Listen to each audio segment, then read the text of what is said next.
नमस्कार मित्रों। आज के वीडियो में हम पढ़ेंगे राहुल सांकृत्यायन द्वारा रचित यात्रा वृत्तांत मेरी तिब्बत यात्रा का दूसरा अध्याय। आइए पढ़ना शुरू करते हैं। अध्याय चांग की ओर। गंग 8/9/34। प्रिय आनंद जी, 9 अगस्त को फेनबो से लौटकर लहासा पहुँचे।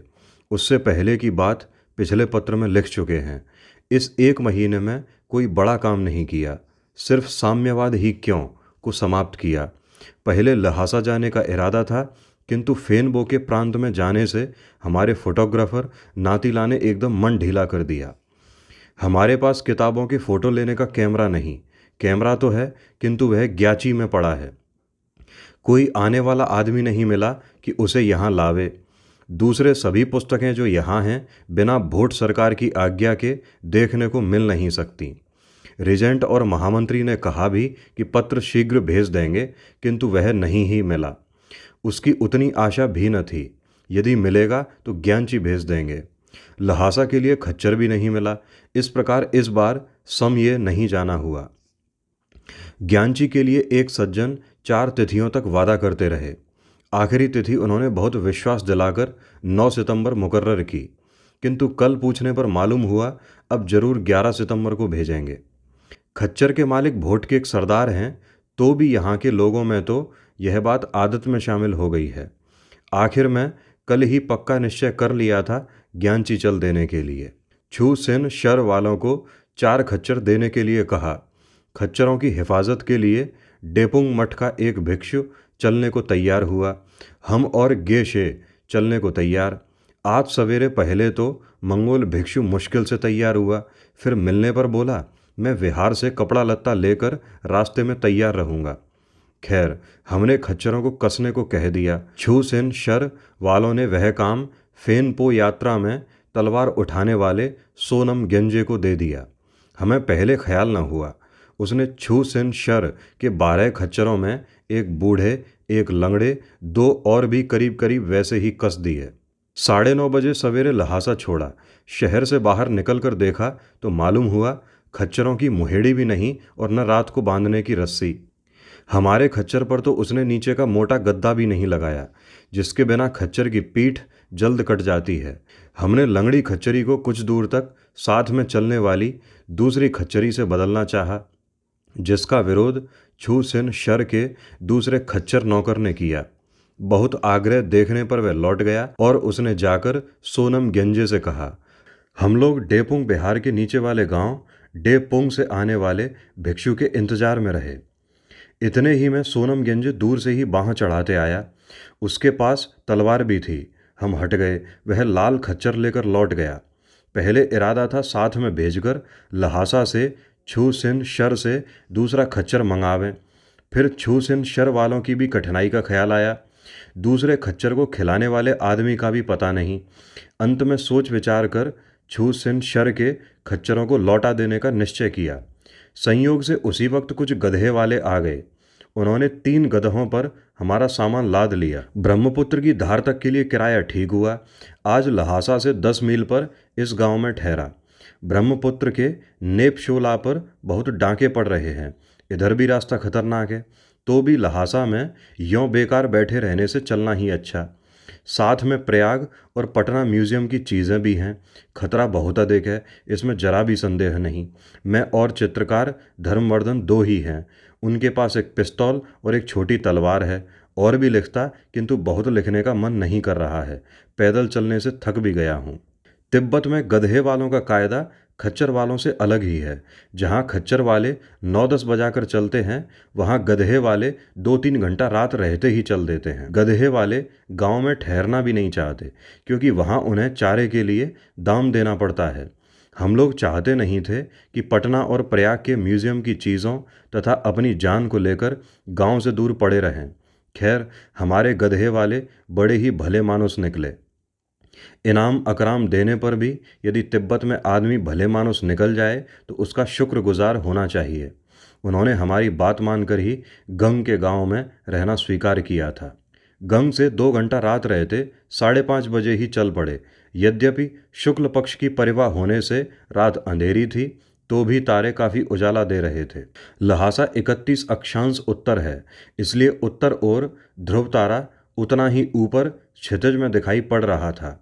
एक बार मृगशिरा के खटोले ने अपनी ओर ध्यान आकर्षित किया और दिल ने चाहा एक बार अपने परिचित तारों की ओर ख्याल करें, किंतु वह तो ठहर कर ही हो सकता था। हाँ, सूर्योदय से पूर्व ही पूर्व की पहाड़ियों पर एक प्रकाशमान तारा दिखलाई पड़ा, जो शायद शुक्र था। उसने पर्याप्त रोशनी दी। जानते हो, हम तिब्बत की रात को सफ़र कर रहे थे, जहाँ की दिन को भी अकेले दुकेले आदमी की जान जाना बिल्कुल मामूली बात है। 9:30 बजे हमारे गधे लहासा वाली नदी के तट पर ठहराए गए। उन्हें पहाड़ पर घास चरने के लिए छोड़ दिया गया और हम लोग भी अपनी पेट पूजा में लग गए। धूप बड़े कड़ाके की थी, छाता लगाए बिना गुजारा न था।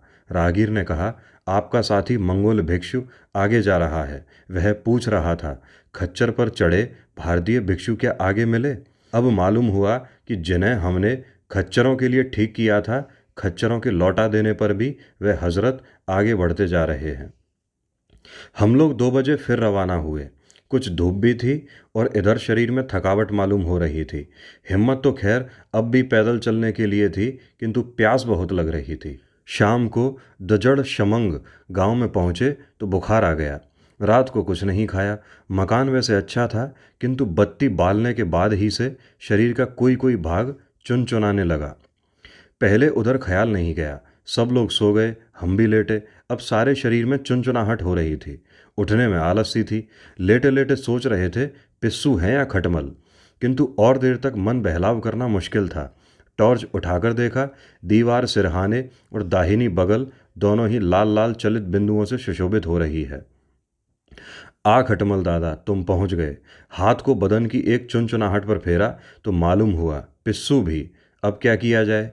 थोड़ा सा ज्वर भी था ही, तो भी हमने खुली छत पर सोना ही अच्छा समझा। संगवर्धन को भी नींद नहीं आ रही थी। जगाया और अपना बिछौना ले छत पर पहुंचे, तो भी बिछौने ओढ़ने में काफ़ी दोनों जाति के सज्जन चले आए थे, इसलिए रात को नींद अच्छी तरह नहीं आई। हाँ, ज्वर के आगमन से यह मालूम हो गया था कि कल पैदल नहीं चला जाएगा। खोजने पर छूसुर भर के लिए एक घोड़ा मिल गया। लहासा से चलते वक्त कुशो तंदर अर्थात लहासा के तार अफसर को सूचित कर दिया था। फिर खच्चरों को लेकर लौटने वाले सुखयोगी से भी सब बात कह देने को कह दिया था। छूसुर के तारगर यहाँ लाइन देखने के लिए टेलीफोन मात्र है। मैं पहुँचते ही मालूम हुआ कि कुशो तंदर ने फ़ोन कर दिया था और यहाँ के सज्जन ने कल सवेरे के लिए 2 घोड़े भी तैयार कर लिए हैं।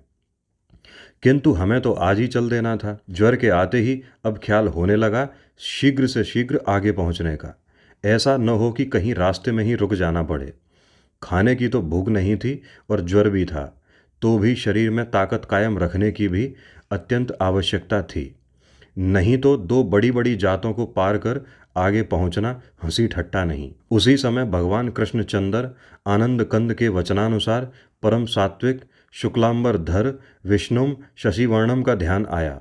दूध में मिलाया तो गया 4 श्वेत शालिग्रामों को, किंतु हम तिहाई दूध भी नहीं पी सके। 2 बजे रवाना हुए एक दूसरे घोड़े पर। थोड़ा ही आगे बढ़ने पर कोनचोंग लौटते मिले। मालूम हुआ वह सब घाट तक पूछने गए थे। बड़ा अफसोस हुआ कोनचोंग की परेशानी के लिए। उसको कुछ पैसा दिया, कुछ सांत्वना की बात कही। फिर कोनचोंग लहासा की ओर और हम आगे की ओर।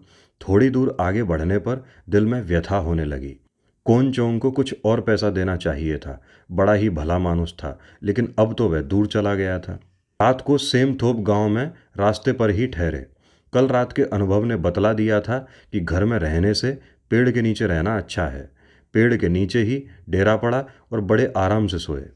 हाँ, यह मालूम होना चाहिए कि छूसुर से 1.5 मील चलकर हम दूसरे रास्ते जा रहे थे।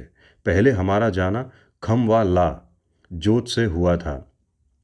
बरसात में छुवोरी के दास का छकसम घाट बंद हो जाता है, क्योंकि नदी की धार का वेग और विस्तार बढ़ जाता है और उसमें काठ का चौकोर डोंगा नहीं चलाया जा सकता।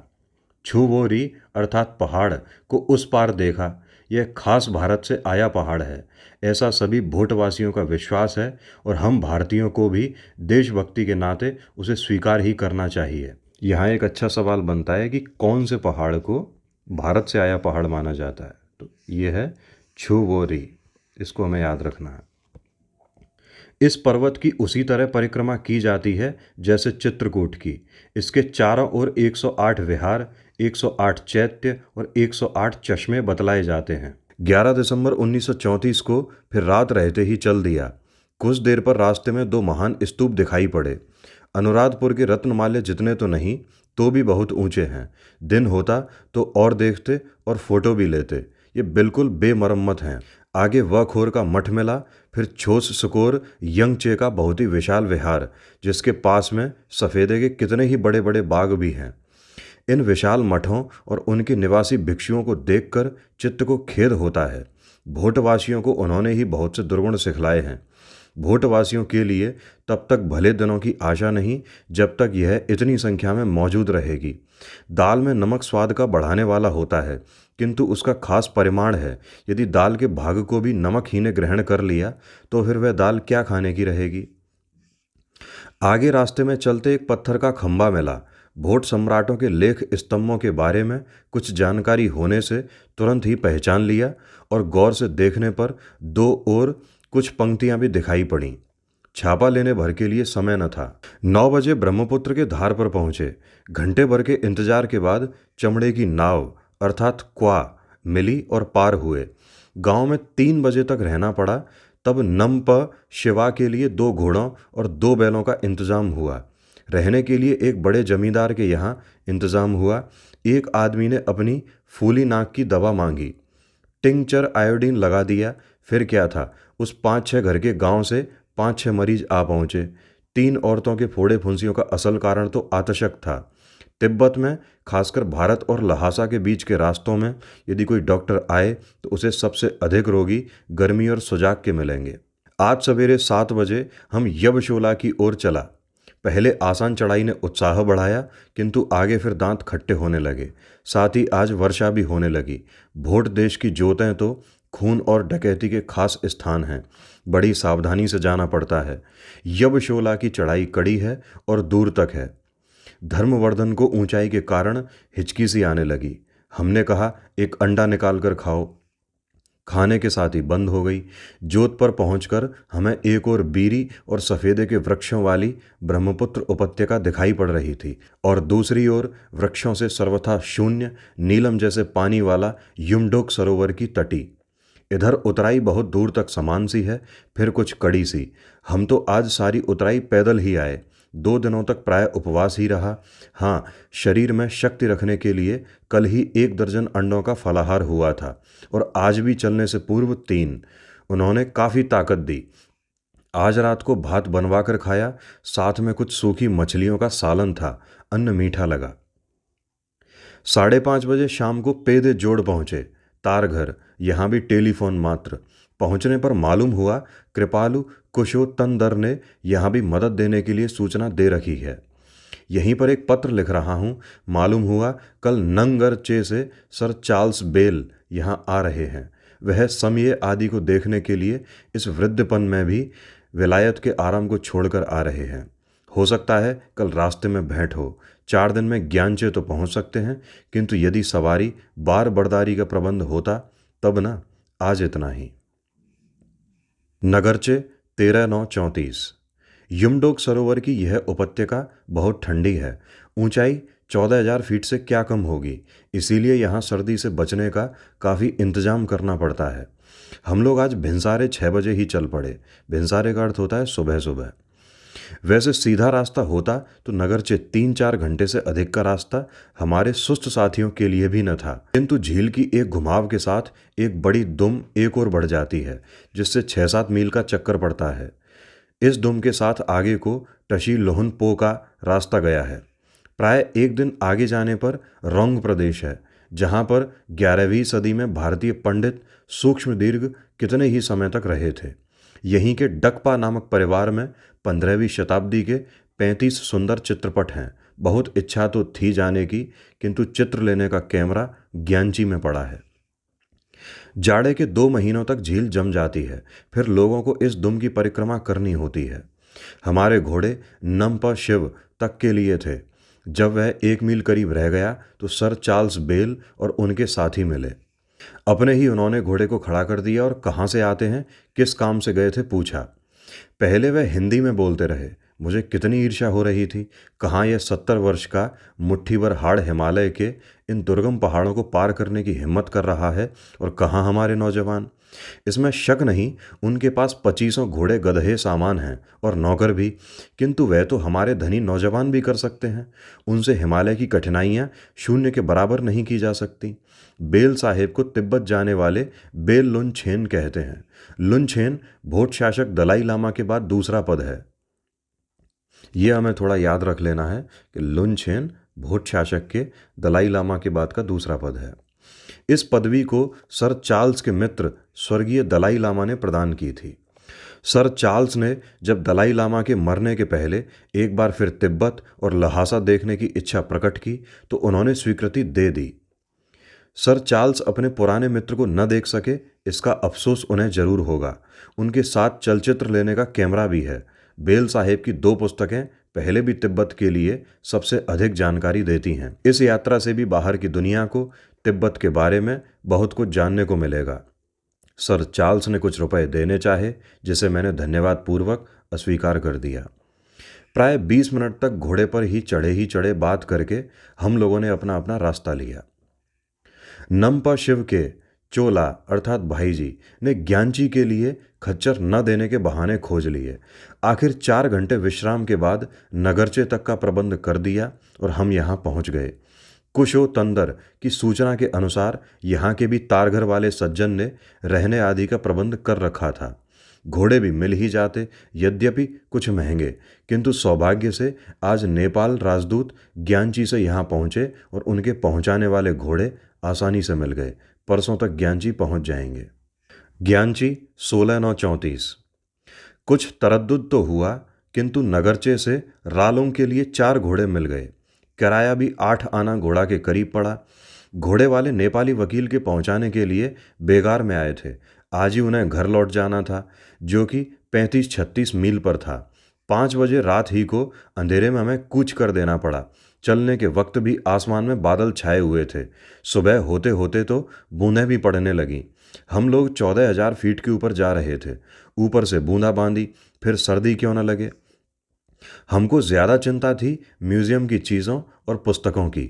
हमारे घोड़े वालों की चले तो वह उसे दैव पर छोड़ दें, किंतु हमने आग्रह करके उन्हें बरसाती और नमदा से ढकवाया। पहाड़ के ऊपरी हिस्से पर उसी समय बर्फ पड़ रही थी। 10 बजे के बाद तक यही समा रहा। 11:30 बजे के करीब हम खारूला जोत पर पहुंचे।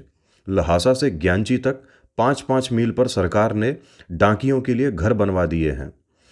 एक डाक वाले का घर जोत से बिल्कुल लगा हुआ है। 16,000 फीट पर यह मकान है। इतनी ऊंचाई पर रहने वाले तथा पैदा होने वाले आदमियों पर उसका असर जरूर होता है।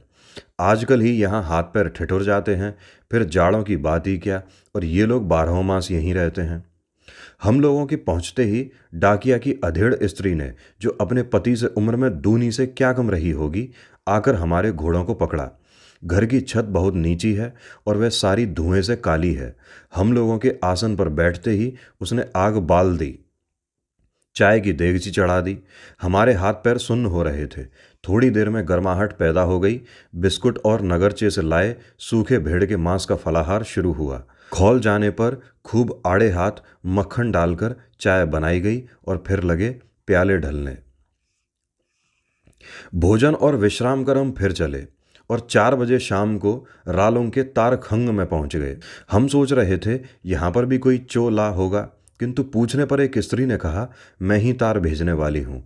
उनको कुशोतंदर के अतिरिक्त नगरचे के बाबूला अर्थात बाबूजी, हम पहले पढ़ चुके हैं कि ला शब्द जो तिब्बती भाषा में आता है उसका अर्थ होता है जी, सम्मान सूचक, आदर सूचक शब्द है वो, ने भी हमारे बारे में फ़ोन कर दिया था। इस वक्त घोड़े तैयार न थे, अन्यथा आज ही 17/9/34 को हम रालोंग मठ हो आते। रालोंग का तारखंग पुरानी चीनी चौकी में है। चीन से तिब्बत निकल जाने पर उनकी बहुत ही कम चीनी इमारतें रख छोड़ी गईं।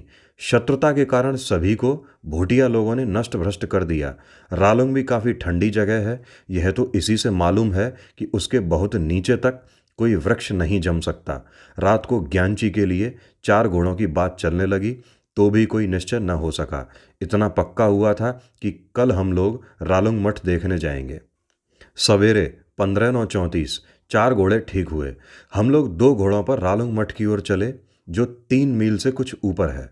रास्ता बहुत चढ़ाई का नहीं है। इस मठ को 13वीं सदी के आरंभ में द्योन रस धर्मदोर सेंग ने स्थापित किया था। इसका संबंध विक्रमशिला के सिद्ध नाडपाद के शिष्य मरवा के करग्युदपा संप्रदाय से है।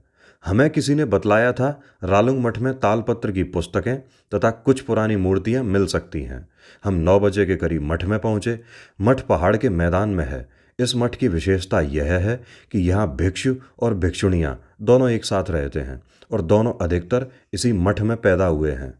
कौन किसका पुरुष और कौन किसकी स्त्री, इसका बड़ा कोई कड़ा नियम नहीं है।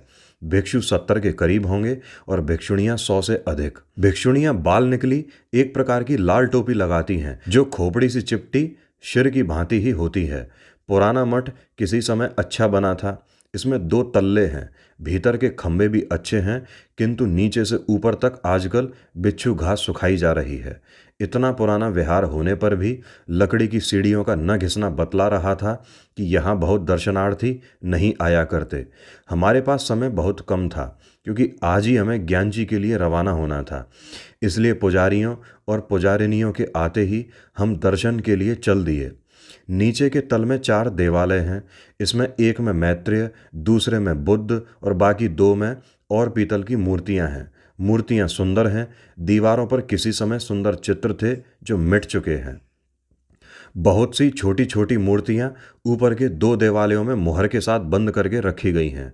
रालुंग के लामा शुरू से ही सिद्ध होते आए हैं, इसलिए साधनों के लिए उन्हें महामुद्रा की परम आवश्यकता ठहरी। पहले के बहुत से लामों की पीतल की मूर्तियां ऊपर के एक देवालय में हैं। हमने तालपत्र और मूर्तियों के संबंध में पूछा। मालूम हुआ तालपत्र तो है ही नहीं और मूर्तियां भी बिकाऊ नहीं हैं। भिक्षुनियों का आग्रह ठहरने का था, किंतु शीघ्र हम घोड़े पर सवार हो लौट पड़े। तारखंग में पहुंचने पर 11 बज गए थे। सामान वाले घोड़े अभी ही रवाना हुए थे। एक प्याला चाय पी, ईंधन आदि का दाम 1 सांग चुकाया और फिर रवाना। बरसात के कारण जगह जगह रास्ता खराब हो गया है और कहीं खड़ी चढ़ाई चढ़नी पड़ती है तो कहीं खड़ी उतराई। पहले हम बात कर रहे थे आज ही ज्ञानजी पहुंचने की, किंतु अब वह दूर की बात थी। हाँ, हम लगातार चलते गए। रास्ते में 2 बार वर्षा भी आई और हमारे ऊपर के कपड़े भी भीग गए। एक जगह नदी के आर पार सुंदर इंद्रधनुष उगा था। सौंदर्य अद्भुत था। मालूम होता था 2 पहाड़ों के स्तंभ पर रंग बिरंगा मेहराब लगाया गया है। अपने कैमरे में रंग न आने के ख्याल से दिल महसूस कर रह गया। आजकल सभी जगह खेत काटे जा रहे थे। काटने वाले स्त्री पुरुषों की गीत से सारी उपत्यका गूंज रही थी और जगह देखने में आता है कि भिन्न भिन्न ऊंचाई पर फसल भी भिन्न भिन्न समय पर पकती है, किंतु आज लहासा, नगरचे और इधर एक साथ ही पक गई है। कारण शायद शरद का आगमन है। सर्दी से अब वृक्षों की पत्तियां पीली पड़ने लगी हैं। आखिर हम गोबशी के उस स्थान पर आए जहां राजनाथ की खच्चरों ने ठोकर खाई थी और अब वह एक चट्टान पर छाती के बल गिर गए थे। छाती में इतनी चोट आई कि थोड़ी देर तक वह अर्धमूर्छावस्था में रहे। उस समय उनसे और मृत्यु से 4 अंगुल का फासला था। यदि उतनी ही चोट छाती की बाईं ओर लगती जिधर की कलेजा है तो बस खात्मा था। पहले फरी के पास भी खच्चरी के भड़कने से वह गिर पड़े थे।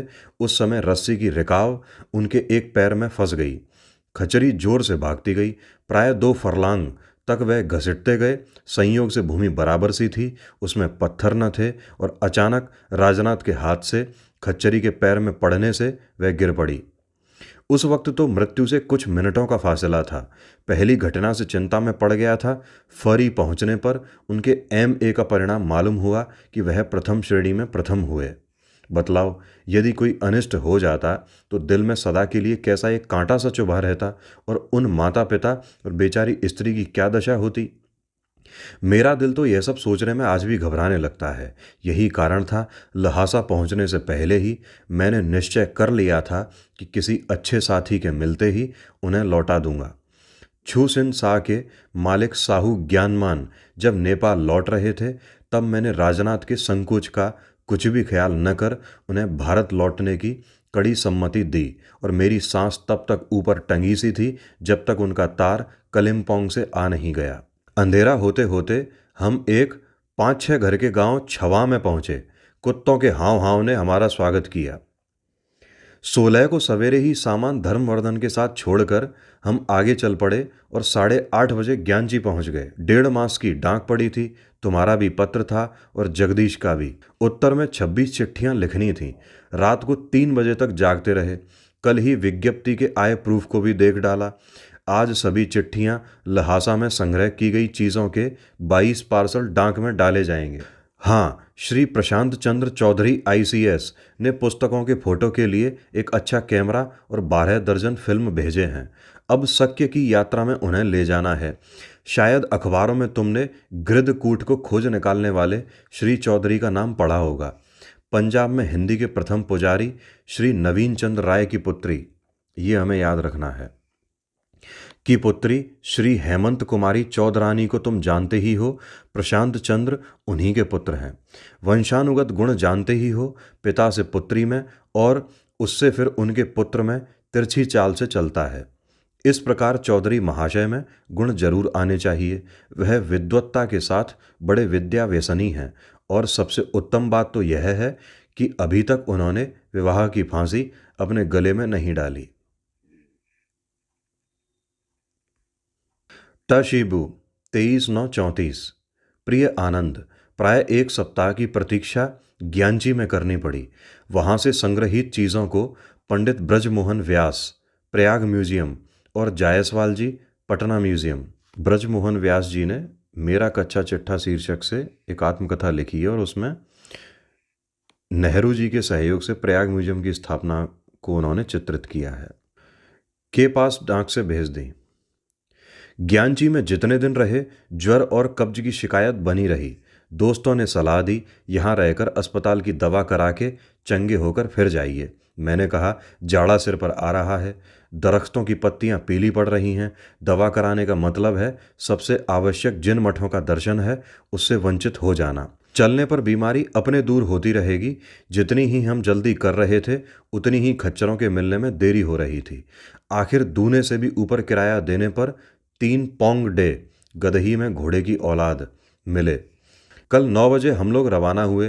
पहले 3 बार नदी के बाएं से गए थे, अब की बार हमने दाहिने का रास्ता लिया। सरकारी डाक का रास्ता भी इधर से ही है। आज हमें सपोसगुंग छोंगपा पहुंचना था। धर्मवर्धन के खच्चर की पीठ पर न चारजामा था और न लगाम। एक बार तो उन्होंने हिम्मत ही हार दी। खैर, कहने सुनने से फिर सवार हुए। पोंगडे देखने में छोटे मालूम होते हैं किंतु बड़े मजबूत हैं। 3 डाक से अधिक चलकर 18वीं मील से हमारा रास्ता दाहिनी ओर घूमा। सपोंग खंग का मठ 12 मील से कम न होगा। हम लोग शाम होते होते पहुंच गए। लामा दुबू मजद लहासा में मिल चुके थे। सक्या पो भिक्षुओं को अब तक मैंने सहृदय पाया था। यहाँ के भिक्षु बुसतोनपा होने से सक्यपा की एक शाखा ही है। लामा ने अच्छा स्वागत किया। यद्यपि विक्रमशिला के अंतिम नायक कश्मीर जन्मा महापंडित शाक्य श्रीभद्र यहाँ स्वयं नहीं आए थे, किंतु पीछे उनकी परंपरा के कोई लामा पुरानी वस्तुओं को लेकर यहाँ आ गए। मुझे पता लगा था कि यहाँ कुछ तालपत्र की पुस्तकें हैं और उन्हीं के लिए यह प्रयास था। लामा से पहले मतलब ही की बात थी। उन्होंने कहा पुस्तकें अवश्य सवेरे मिलेंगी। श्री प्रशांत चंद्र चौधरी का भेजा कैमरा और 12 दर्जन फिल्म ज्ञानजी में मिल गए थे। यहाँ ज्ञानजी से इतने समीप इतनी प्राचीन वस्तुएं देखने को मिलेंगी, यह आशा बिल्कुल न थी। सवेरे कायदे के मुताबिक 8 सांग 2 रुपये से कुछ अधिक अर्पण कर चीज़ों के दर्शन की अनुमति मांगी। 8 बजे तीनों पुस्तकें आ गईं। एक पुस्तक में तो प्रज्ञा परमिता अर्थात अष्ट शास्त्रिका एवं व्याकरण तथा कुछ और पुस्तकों के कितने ही पन्ने थे।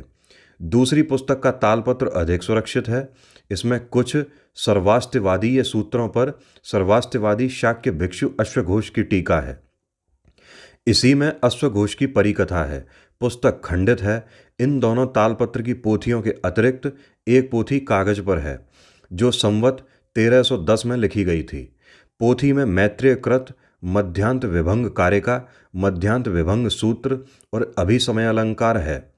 अभिसमयालंकार को आचार्य शेरबास्की संपादित कर चुके हैं, इसलिए बाकी 2 पुस्तकों के फोटो लिए। पुस्तकों के फोटो का यह प्रथम प्रयास है, इसलिए सफलता के बारे में कुछ नहीं कहा जा सकता। पत्तों के रखने का अच्छा चौखटा न होने से फोटो लेने में काफ़ी देर हुई। समझा था मंदिर देखकर चल देना होगा। विहार में गए।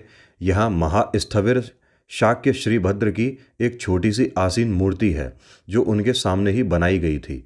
6-7 अंगुल से बड़ी न होगी, नाक तोते जैसी और बहुत बड़ी है। चौखटे में मणि एक देवी का चित्र भी है जिसे यहाँ वाले खास नागार्जुन के हाथ की बतलाते हैं। मूर्ति के दाहिने हाथ में त्रिशूल, नीचे सिंह और बाईं ओर एक स्त्री मूर्ति है। यह चित्र भारतीय है, इसमें तो संदेह नहीं। सबका फोटो लिया। इतना हो जाने पर समझा था अब काम समाप्त हो गया और खच्चर वाले सज्जन को कह भी दिया खच्चर तैयार रखो। किंतु हमारे मित्र ने कहा अभी लामा के पास चलना है। 2-3 चाय के प्याले मुंह में डाले होंगे कि 2 चमड़े से मड़ी पेटियां रख दी गईं। अब भी हमारा ध्यान उधर आकर्षित न हुआ था। फिर एक पेटी खोलकर धीरे से एक चित्रपट हमारे पास के खम्भे पर टांग दिया गया। नज़र उधर पड़ते ही मैं तो चिहुक पड़ा, अरे यह तो भारतीय चित्र है, 12वीं सदी का अमोघपाश लोकेश्वर का सुंदर चित्र। अमोघपाश लोकेश्वर का सुंदर चित्र। आकृति कुछ त्रिभंगी। कैमरा बंद कर चुके थे, किंतु धर्मवर्धन की भी राय हुई जरूर फोटो लिया जाए। यदि समय होता तो धर्मवर्धन को कॉपी करने के लिए कहता। फिर उसी बक्स में से मदारी की झोले की भांति एक एक चीज निकलने लगी। यह क्या? यह शाक्य श्रीभद्र के 3 चीवर हैं। चीवर होता है साधु सन्यासियों के पहनने का वस्त्र। रंग भूरापन लिए हुए लाल, बुनाई सिलाई बारीक। यह क्या? यह विक्रमशिला के उस महास्थविर का भिक्षा पात्र। लोहे का, आकार में मझोला, भीतर सफ़ेद कलई सी। इसी में लोहे के फंदे पर मढ़ा जल छक्का भी है। और यह उनका जूता है, एक ही है, सारा कपड़े का बना, पनही के आकार का, किनारों पर और नीचे काले रंग की वार्निश सी। जिस वक्त मैं ये पवित्र चीज़ें देख रहा था, मेरे शरीर के रोम खड़े हो रहे थे। इसी बक्स में तत्कालीन भोट देशीय कुछ आचार्यों के भी जूते, भिक्षापात्र तथा दूसरी चीज़ें थीं। महास्थविर शाक्य श्रीभद्र 1203 ईस्वी में आकर तिब्बत में 8 वर्ष रहे थे। फोटो लेने के लिए बाहर जाने के वक्त दूसरी लंबी पेटी को बंद ही देखा। मालूम हुआ इसमें चित्रपट हैं। खोलने पर वह तो 2 दर्जन से भी अधिक निकले। इतना समय भी न था। मैं तो कुढ़ रहा था क्यों मैंने यहीं तक का किराया नहीं किया। आखिर आंख मूंदकर उसमें से एक चित्र धर्मवर्धन ने, एक मैंने और मेरे परिचित लामा ने निकाले। ओहो, कितने सुंदर चित्रपट हैं, तिब्बत के बने, किंतु भारत की पूरी छाप। जरूर यह चित्र 14वीं शताब्दी से इधर के नहीं हो सकते। ऊपर छत पर जाकर 2-3 फोटो लिए और फिर मित्रों से विदाई ली। 4 बजे पोई खंग छोंगपा, यही उच्चारण है, मठ से विदा हुए। भोट देश की यात्रा की कठिनाइयों से चित्त हिचकता तो जरूर है, किंतु फिर भी एक बार यहाँ आने की हिर्स लेकर ही विदा हुआ। सूर्यास्त के कुछ पूर्व रास्ते के एक गांव में पहुंचे और यहीं ग्यगर लामा अर्थात भारतीय गुरु ने रात को बसेरा किया।